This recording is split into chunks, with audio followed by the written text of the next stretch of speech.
Big ups to you boys, for watching. Welcome to the world according to Frank Castle, episode 2, Raised in Frankenzona. That's because the comic is going to be a little kind of nod, uh, thematic. No, it just involves baby stealing, so it's like Raising Arizona. That's where I got from that. There's baby thievery, and that's what that's going on.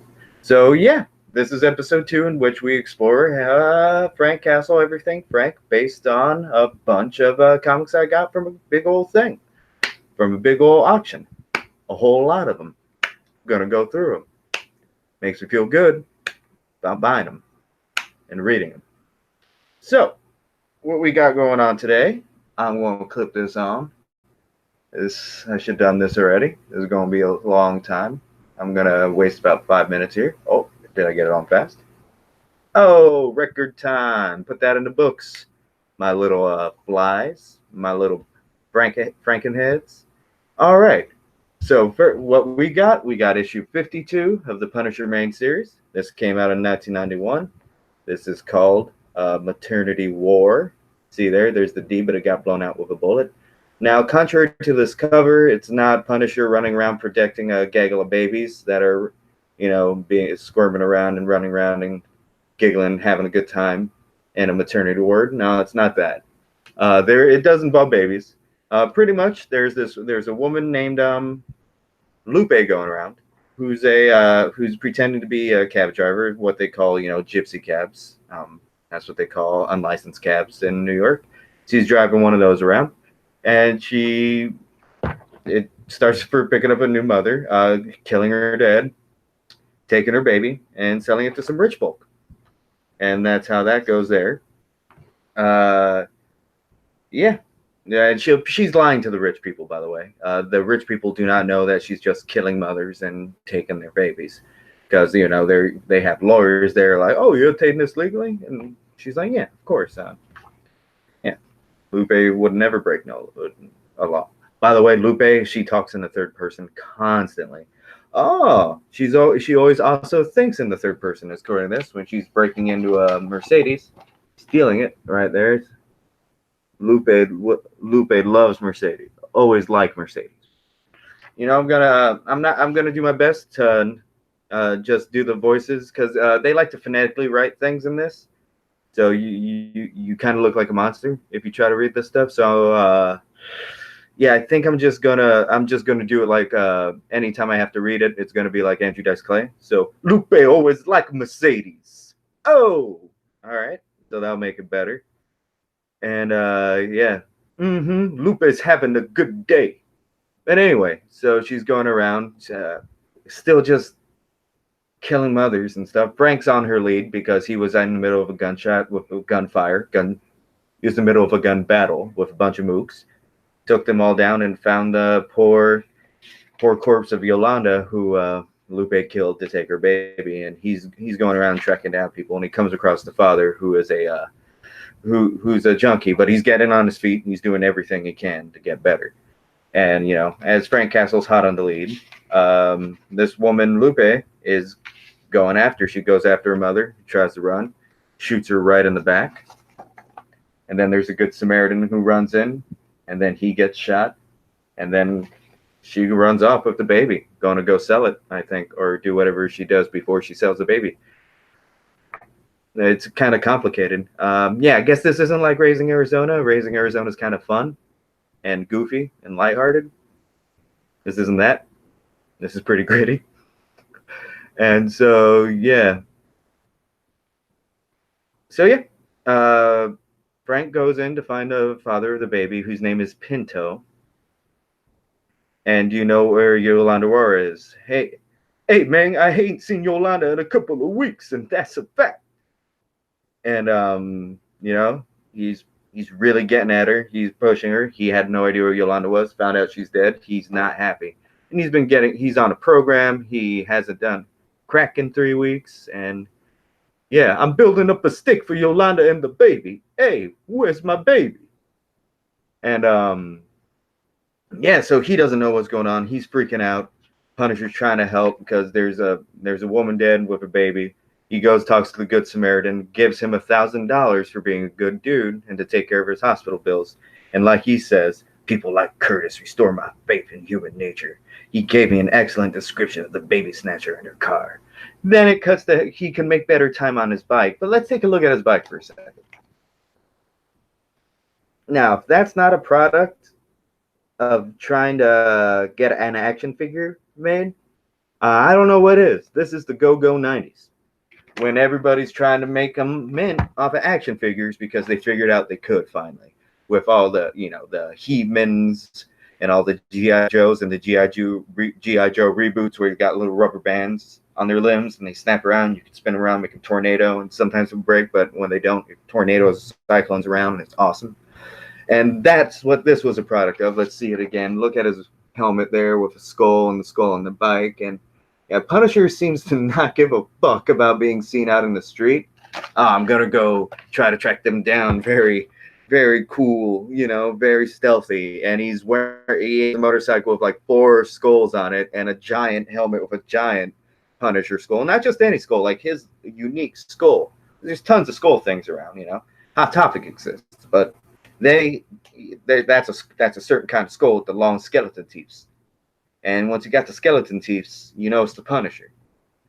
So that's not for nobody except for 7-year-old kids who want Punisher to ride around on a motorcycle, or for Hulk Hogan to ride around on a motorcycle, or whatever toy. Anyway, so he goes around and he's easily able to find the car like that, lickety split. And he goes after as he sees a kid doing graffiti. He's like, an interior decorator, because Punisher likes cracking jokes even to himself. You gotta. In his line of business, you gotta crack some jokes to yourself.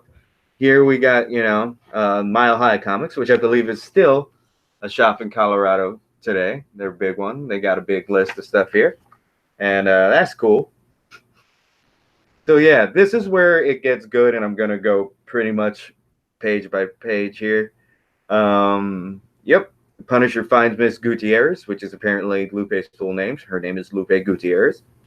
And he just kicks in the door, up against the wall, mother killer. As the Punisher does. And Lupe fights back very quickly. Like and she, like in Raising Arizona, seems like she has John Goodman like natural scary monster man strength. And that's important because she's going after the Punisher. Whoa, unbelievably powerful. Like this woman's taking him down. Fucking not. She's choking him. And look, just kicks her right in the gut there. And like she's still kind of on her feet. Like that's insane. And Punisher shoots her gun and she's like, my gun. Hey, my gun. Fuck you. And dips out the window with the baby. They're on the roof and stay away from me. Stay away from me, Mr. Spook. Get rid of the gun over the side now. I mean it. That gun over the side now. And then she says the words, oh, okay, Mr. Vigilante Man. Now I get to show you what it means to mess with Lupe. Oh! And then they fight. Like, fight. And then we learn that Lupe used to wrestle in Guadalajara. And Punisher's like, oh, man, why am I going easy? But he's not going easy. She's just strong. I guess he's trying to do some stuff in his own head to be like, oh, I'm going easy on her because she's a woman. But no, this woman's like smashing him. Like how it's drawn, it has to be some mental gymnastics there from Mr. Castle there. And so, he throws a punch, and then Lupe gets him in an armbar, as seen here. And then she says the words, Lupe used to wrestle in Guadalajara. So, she's no slouch, And then Punisher's like, oh, never mind. And he goes for his final flurry, and it's just bomb, whack, wakata, bomb over the roof. Like, just quite like that. And he goes off. He just walks out the door and leaves her hanging there. Says, come on, baby. Oh, that's another thing I neglected to show you. When Lupe decides to throw down the gauntlet, she just kind of casts the baby aside on the floor there. Whack.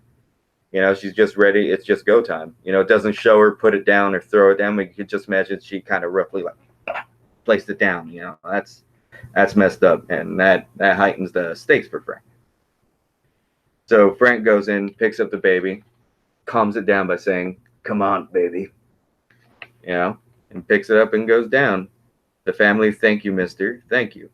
And then he goes, visits the rich people, gets right up in them, which pretty much has a gun drawn from, like, the beat on him from the get-go.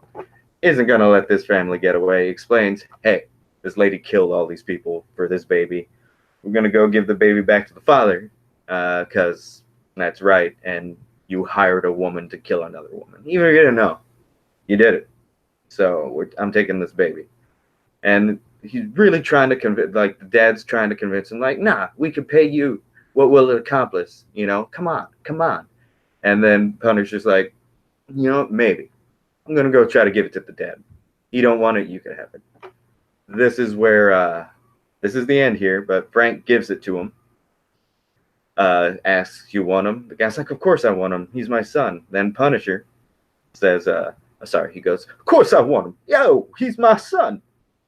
And then, "Here's $1,000 for diapers and strained carrots. Take good of him. I'll be here checking on you. Screw up, go back on crack, abandon the child. I'll find out. I'll come back and kill you. Congratulations and have a nice day."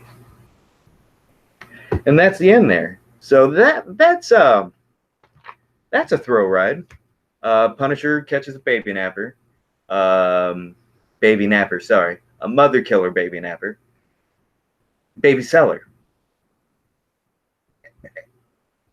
Yeah, no, this is insane. And he goes in an all-out brawl with this big woman who gets the better of him for a little bit. Gets him in a Guadalajara in an armbar.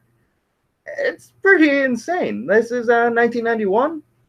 And I guess Punisher was, things were going nuts. Things were going nuts in Punisher's world in 1991. Yes, sir. That's a strange thing. Let me check out the creative team here, and I'll let you guys know who's responsible for this magnum opus. Mike Barron and Paul Guion, and inker Jimmy Palmiotti, the one and only Jimmy Palmiotti, who would later be a big part and an inker on the Welcome Back Frank series of Punisher for Marvel Knights, which revitalized and refreshed the entire character. And so God bless him. He's been there for a while, for better or worse. He's our boy Jimmy P. I was going to kiss up to the sky, but he's very much alive, so I kissed the comic. Kissing the sky implies he's dead. He's not dead. Kiss the comic and knock on wood. All right, so that wraps up that issue. Do I have any housekeeping or anything? I don't know. I do not know, and I cannot say. Actually, I do. I have figured out that I'm I really hope, yes, Javi, thank you to Midi Songs. I really do want them to revitalize this character. I believe that'd be a good one. And yeah, Marvel 2019. And shout out to 90 Miles from Comics. And I was just doing this show without even checking the chat, assuming nobody would be here. So, but hey, my boys, how you doing? So yeah, I'm just wrapping this up, and I'm going through the order of what I got still. I'm going through the order of what I got still, and I'm going to do what I can to get a nice reading order, at least things available so it makes sense. It seems like I have big chunks that are in a row, which I didn't expect. I believe next, I have it pulled out. I'm going to be doing the Punisher Summer Special. Yeah, check it out there. That's going to be good. It's like about 3 little stories about Frank in the summertime. Frank in the summertime? Yeah, Frank in the summertime. No class. No, but, I'm talking for a while. I'm trying. And so Punisher Summer Specials, that'll be the next issue, which will be, I'll do it tomorrow. And after tomorrow, the set schedule for the show, here's some big news. Set schedule for the show will be Fridays, Sundays, and Tuesdays. I will be doing that and around in the 8 o'clock to 10 o'clock window. Sometimes later, sometimes earlier. We like to keep it loose. So anyway, that's right. So tomorrow I will be going through the Punisher Summer Special. Which again is Frank chilling around in the summer, I guess. I think it's not just going to be chilling. think he's going to be up to some shit. So yeah, going to be doing that tomorrow. I'm going to try to get through some kind of an order. And so God bless you guys. I will be seeing you soon. Thank you to my boys for popping up. To No None, Mid Songs, and 90MF Comics. 90 motherfucking comics up in the house. It's 90 miles from comics. I like to say 90 motherfucking comics. Anyway, you could you could see that tomorrow, and on Wednesday tune in to 90 miles from comics, hoisted by our good friend Chad and co-hosted by me and Javi. We got this, and I can't wait. And we're going to be doing that this Wednesday, and then Friday, Sunday, Tuesday you got me, and then Chad's doing a lot of stuff on that channel too. Check that out. It's a lot of stuff. He's got Turtle Talk going. He's got a lot of stuff. Look in the chat. You can follow me on the Twitter at, I believe it's the Derek H. I will double check that. And on Instagram at Derek_Hyde. And that's where your boy is. And so please like, follow, subscribe, share, like, subscribe. See you guys. Mwah. I blew my kiss too early. I wasn't able to stop broadcasting after I blew the kiss. Let me try it again.